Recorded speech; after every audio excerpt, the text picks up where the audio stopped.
Hello everyone. Here we are with another FreeCAD tutorial video. This time, I bring you a challenge to create a fourfold pipe with tetrahedral symmetry. First, let's take a look at the final result, that is, the completed part. Then, in a future video, I'll show you how I built it. And here it is. As I just said, the piece has tetrahedral symmetry, right? So, the goal is clear: build this pipe structure.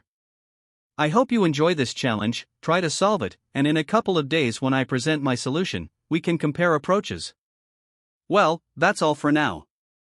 If you liked this video, as always, I invite you to subscribe to the channel, hit the like button, and enable the bell notification.